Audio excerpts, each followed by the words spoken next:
can't escape the shadows. We will find you. The sound of a hammer striking would echo through the empty house, its rhythmic thud faint but persistent. On a quiet street where the homes sat like empty graves, one house, tucked beneath a weeping oak, had always stood out. Not in a grand way, but in a way that made the neighbors avoid it. As if the house itself had forgotten how to smile, its windows veiled by years of dust and curling blinds. The kind of house you wouldn't notice unless you stared too long.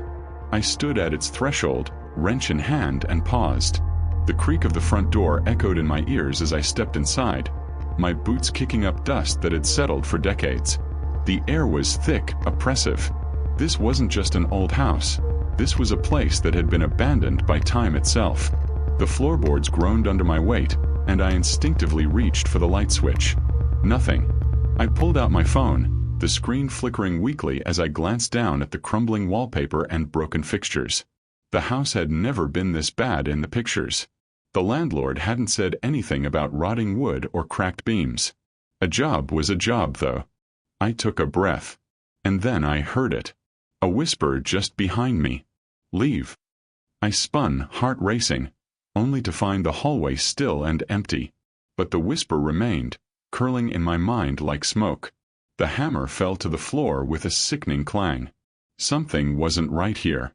The house was older than the rest on the street, its weary bones sagging in ways that made it seem as though it was trying to collapse in on itself.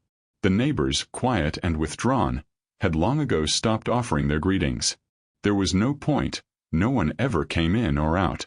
And yet, it wasn't empty. I could feel that as soon as I stepped onto the property, the way the air seemed to pull heavier, as if the earth beneath me was resisting my presence. I had seen the ad online a few days ago. Fixer-upper in quiet neighborhood. Great for contractors or DIY lovers.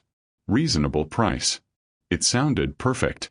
I had spent too many months scraping by in a tiny, overpriced apartment. A job was a job after all. A chance to make something of this house, to put my mark on it and move on to the next one. I never thought the house would leave a mark on me.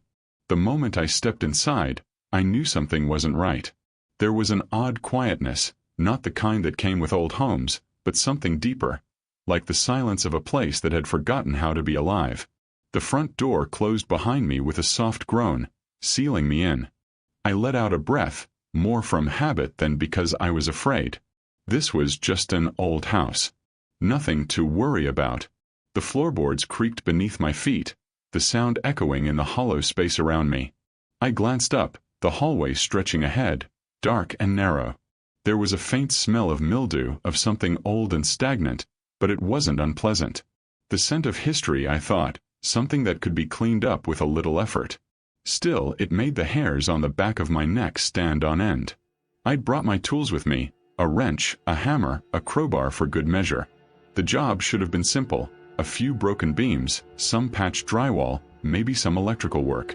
The pictures in the listing hadn't shown anything that couldn't be fixed in a day or two. As I walked deeper into the house, the creaking of the floorboards slowed, as if the house were suddenly holding its breath. The hallway was lined with rooms, all sealed off by thick, heavy doors. Dust lingered in the air, swirling lazily in the faintest hint of a breeze. I set my toolbox down and looked around, taking it all in. The house was bare. No furniture. No signs of life. It was as if everything had been abandoned on a whim. I made my way toward the kitchen, which was at the back of the house. The floor there was cracked and uneven, the tiles curling at the edges as if they had been subjected to years of neglect. The sink was covered in grime. The countertops were streaked with age. It was a mess, but nothing that couldn't be cleaned. And then I heard it. A low sound. Barely audible at first. A tap. Then another. A rhythmic tapping coming from the far corner of the room, just behind a pile of old newspapers. I froze. It was too soft to be an animal. Too deliberate to be the wind. A chill ran through me, the kind that scraped against the skin. I tried to tell myself it was just a rat, or maybe the house settling, the pipes creaking as old homes often did. But it didn't stop. Tap, tap, tap. I swallowed, heart quickening. I glanced down at the pile of newspapers, a thin film of dust covering them, and felt a strange unease flood my chest. The air seemed thicker here, heavier. My gaze lingered on the pile, but I couldn't bring myself to move any closer. That's when I saw it. Something was moving under the stack of papers. Not the papers themselves, but something beneath them, shifting slowly. It was large, dark. I could make out the vague shape, but my mind didn't want to process it. A part of me wanted to turn and leave right then, to abandon the job, to walk away and never look back. But I couldn't. Not yet. I stepped forward, the floorboards groaning under my weight. I reached out slowly, my hand trembling as I gripped the edge of the stack. As I pulled it away, my breath caught in my throat. A hammer, old and rusted, sat in the center of the floor. It wasn't the same hammer I had brought with me. This one looked ancient, covered in strange etchings I couldn't make out. The handle was cracked, the head of the hammer bent unnaturally to the side.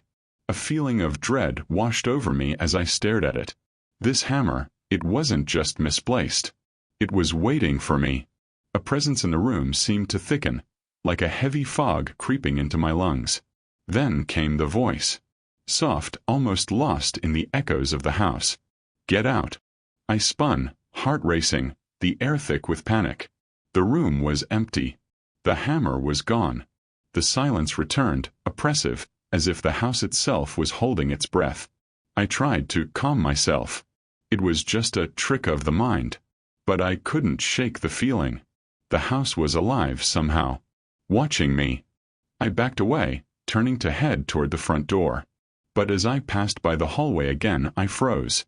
There, just out of the corner of my eye, a figure stood in one of the doorways, a shadow in the gloom.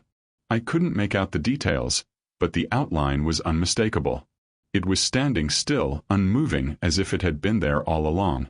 A whisper rang in my ears, clear and cold. "Leave." I blinked, and the figure was gone. I couldn't breathe.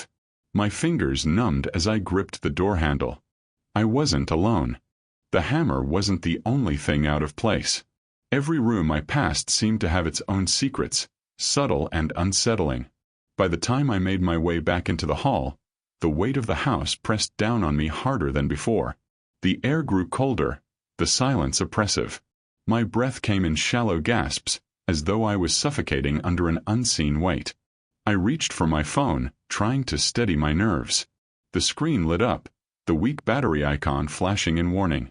I shook my head. This wasn't a time to be distracted by technology. I needed to focus. The landlord's warning about the attic still echoed in my mind. Don't disturb the attic. It was just an attic, though. It couldn't be the source of all this, could it? I turned to the staircase at the far end of the hall.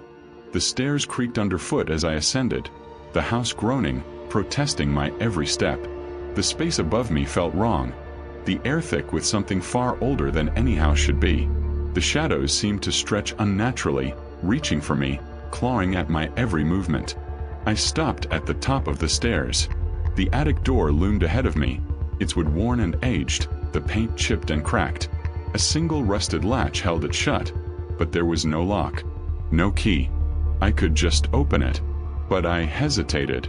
A cold shiver crawled down my spine, the hair on my neck rising. It was like the house itself was urging me to stay away, a warning I couldn't quite explain. The whispers started again, soft at first, almost like wind. "You shouldn't be here." I ignored them, but the words seemed to pulse in my mind. The house knew I had heard it. That was why it was so quiet now.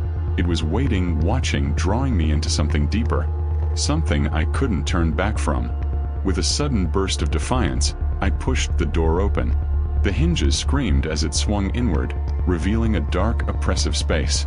The attic smelled musty, like wet cardboard and old cloth, the scent of decay heavy in the air.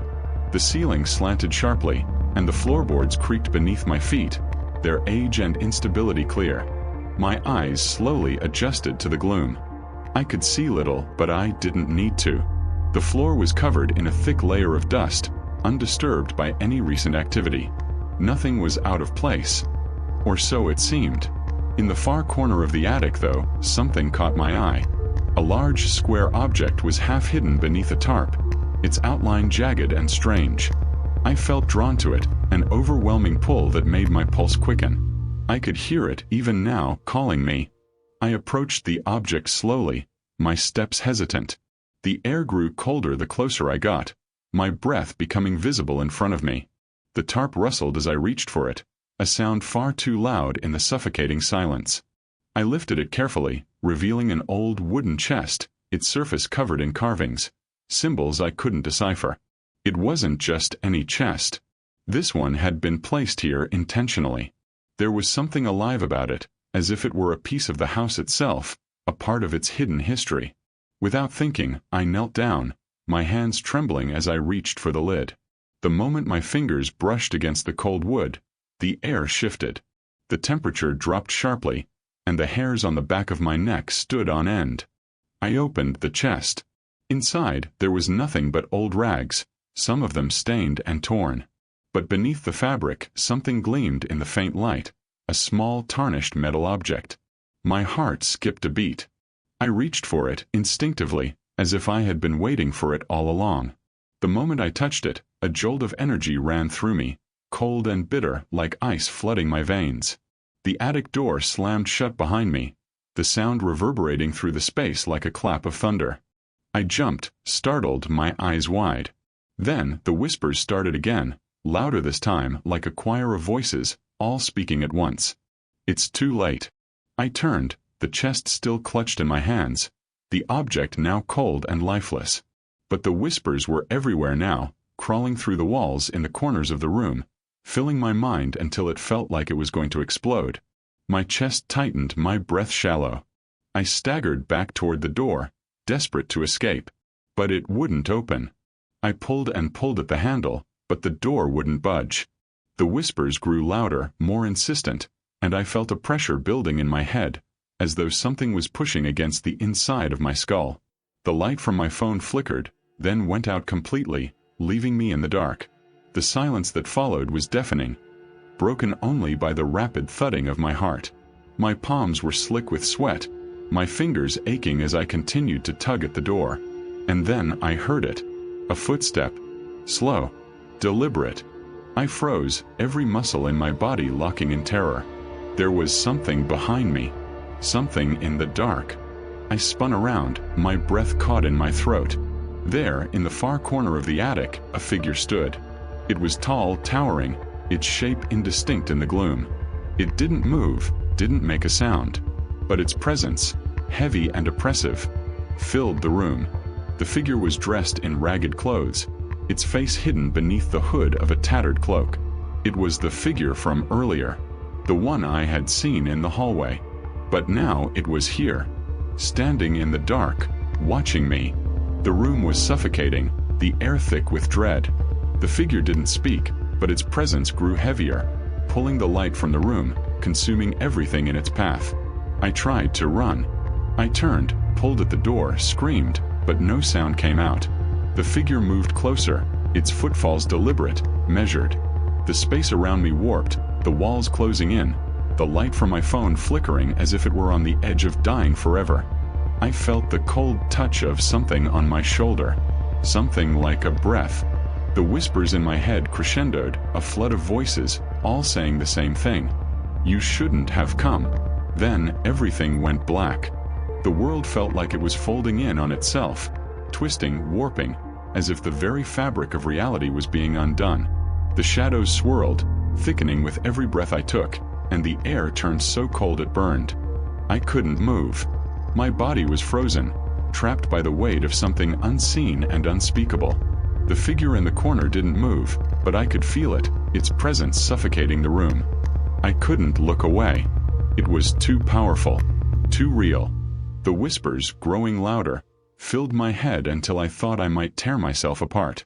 Every voice, every word was a knife cutting through my mind. "You shouldn't have come." I tried to scream, but no sound came out. The chest. I still held it, my fingers wrapped around it tightly, but the object inside was colder now, its metallic surface burning my skin as though it had drawn the very life from me. I felt weak. My knees buckled, but I couldn't fall. I couldn't look away from the figure. It moved. Not a step, not a sound, but I felt the air shift, felt its movement as though it had taken a step inside my mind. I was no longer sure where it ended and I began. My thoughts seemed to slow, slipping away from me like water running through my fingers. It was coming closer. I snapped back to reality, or what felt like it. My heart pounded in my chest, my throat dry and tight, but it was impossible to think. Impossible to breathe. I had to escape. I had to leave. The chest. I reached for the lid, desperately trying to push it open, but it wouldn't budge. The figure was closer now, so close I could feel the chill of its presence pressing against my skin. I felt like I was suffocating, as though the entire house were alive, squeezing the breath from my lungs. I turned, my panic rising. I had to break out of here. I had to escape. But the door, it was still closed, still locked, and the light from my phone had long since gone out. There was nothing. Only the oppressive darkness and the heavy, suffocating weight of the figure that was now standing just a few feet from me. It was speaking. It wasn't words. Not the same kind of speech I was used to. This was something else. Something ancient, something that didn't belong here. It was as if the very air around me thickened with every syllable, every breath it took. My ears rang with its voice, a low, guttural murmur that seemed to vibrate through my entire body. You took what was ours. The words were like a weight on my chest, sinking into me, drowning me. I didn't understand. I couldn't understand. I was just here to fix a house. Just here to do a job. I didn't know what was in the chest. I didn't know what it meant. But the figure knew. It knew. The air crackled, the temperature plummeting further, until my teeth chattered from the cold. I could feel the weight of it pressing down on me, forcing me into submission, into silence. And then it spoke again. This time louder, sharper, a voice that filled every corner of my mind. We never left. I gasped, my breath ragged. It was too much. The room was closing in. The walls felt like they were breathing, like the house itself was alive, a living, breathing thing. The air around me thickened. The shadows in the corners seemed to stretch longer, reaching out to choke me. Suddenly, a sharp crack broke through the suffocating silence. The chest, which I had been holding, split open with an unnatural force. The lid flew back, throwing dust into the air, and I had to shield my eyes as the thing inside it was revealed. At first, it didn't seem like anything. Just an old, worn piece of metal. But then it moved. It twisted, it pulsed, as if it were alive, a grotesque thing struggling to break free of the confines of the chest. The metal glimmered in the dim light, and a loud, inhuman screech tore through the air as something inside the object began to stir. My hands were trembling. I couldn't stop it. I couldn't escape. The figure took another step closer. It was right behind me now, its presence heavy, suffocating. I felt a chill crawl up my spine as something brushed against my neck, cold as death. My heart raced. I was shaking. My vision blurred, but through the haze, I could still see the thing inside the chest. The metal shifted again, and I saw it clearly. It wasn't just metal. It was bones, twisted and jagged, fused with some kind of writhing, sinewy black substance that moved like liquid shadow. The figure laughed, a low, dry sound that seemed to reverberate through the very air. It was a sound that made my skin crawl, that rattled my bones. The shadow's voice returned, now more clearly, more distorted than ever before. You shouldn't have opened it. I couldn't take it anymore. My body was frozen in terror, my mouth dry, my heart pounding in my chest. I looked at the thing in front of me. The shadows danced around it, but it wasn't just a shadow anymore. It was something else. Something that had been waiting for me. I closed my eyes, unable to look at it anymore. I knew what I had to do, even if I didn't want to. The chest had been a mistake. The house had been a mistake. But it was too late. The whispers from within the house had only been the beginning. Now the truth had come out, and it was far worse than I could have ever imagined. I had to destroy it. In an instant, I grabbed the closest thing I could find, a broken piece of wood that had fallen from the ceiling. With all the strength I could muster, I thrust it toward the thing, the black mass that was now pulling free from the chest. The air erupted in a blinding burst of light. For a moment I thought I was dead. When I woke up, I was on the floor. The attic was silent. The house was silent. My eyes opened slowly, the light of day creeping through the cracks in the walls. My body felt stiff, bruised, but when I looked around, there was no sign of the figure. No sign of the chest. No sign of anything. I didn't know how much time had passed. I didn't know if the house had been waiting for me to leave, or if it had taken me with it. But I had to leave. I had to get out. I staggered to my feet, the weight of exhaustion heavy in my limbs. I stumbled toward the stairs, my fingers brushing against the walls for support. The house seemed different now. Quieter. More alive. I could feel the shadows watching me, the air thick with something I couldn't name. When I reached the door, I hesitated. The whispers were gone. The figure was gone. But I knew, deep down, it wasn't over. It wasn't finished. I had opened the chest, and something far worse had followed me out. I left the house without looking back. The driveway stretched out in front of me like a lifeline, a path away from the nightmare I had just lived through. But no matter how fast I walked, no matter how far I put between myself and that accursed place, I could still feel it, the weight of it. The house hadn't just left me behind. It had marked me, in ways I didn't fully understand. The sun hung low in the sky, casting long shadows across the overgrown lawn. The world outside the house felt wrong, distorted, like I was walking through a reflection in broken glass. The chill I had felt in the attic still clung to my skin, as though it had seeped into my bones, and every step I took felt heavier than the last. I couldn't escape the feeling of being watched. It was as if the house's eyes were on me, even now its gaze boring into my back.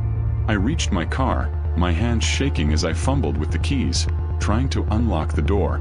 The engine sputtered to life when I turned the ignition, the rumble of the engine sounding too loud in the silence of the empty street. The sound of the tires crunching over gravel echoed in my mind as I pulled out of the driveway.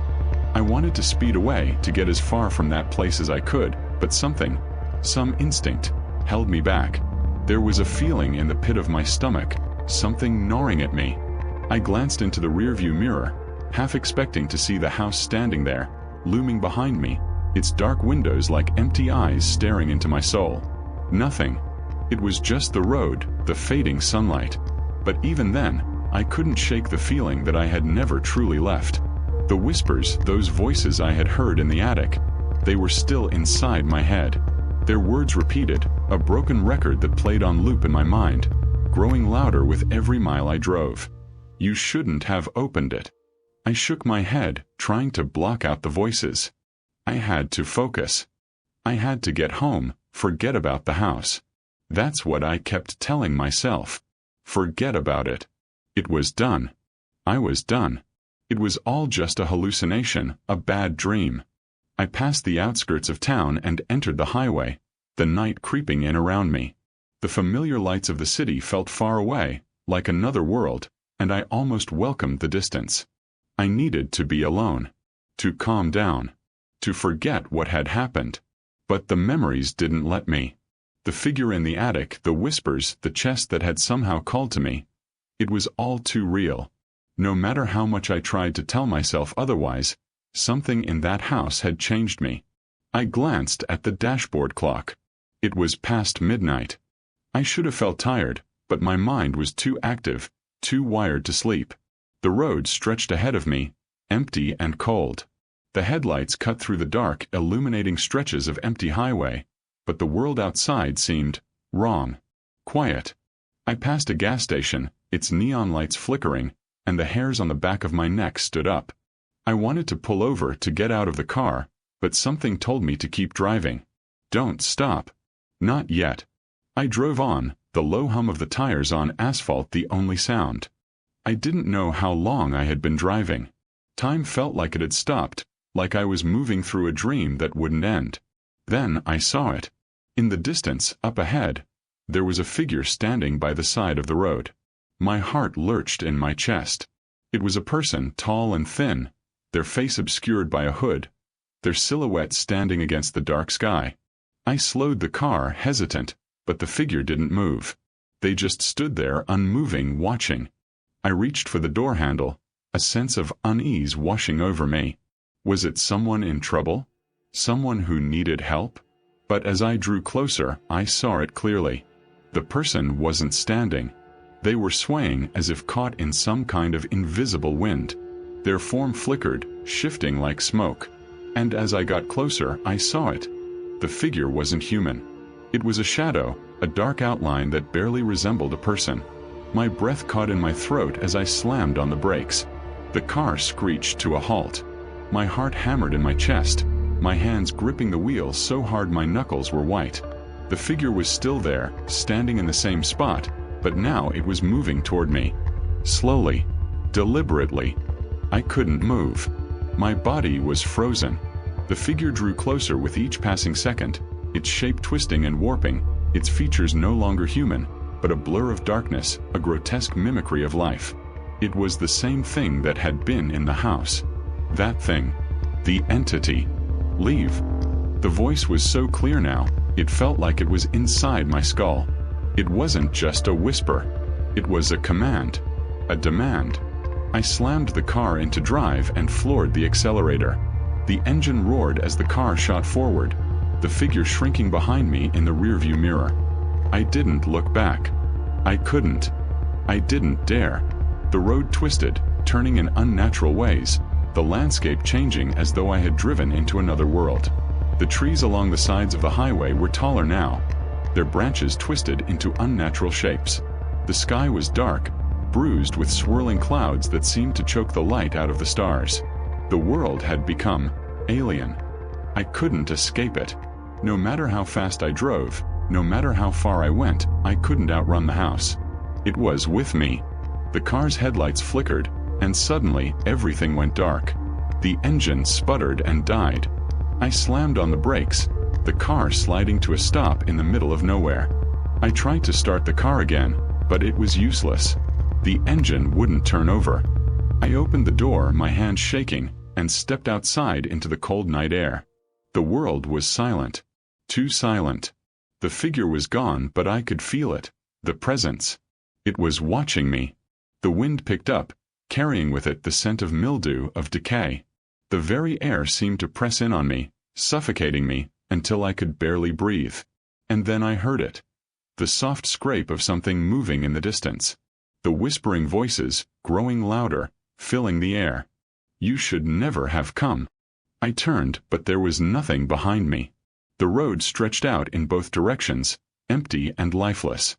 The world was empty. The darkness closed in, the weight of it crushing my chest. The whispers were all around me now, impossible to ignore. I stumbled back toward the car, my mind racing. I couldn't escape. There was no way out. The house had already claimed me. I had already opened the chest. The entity had followed me. And it would never let me go.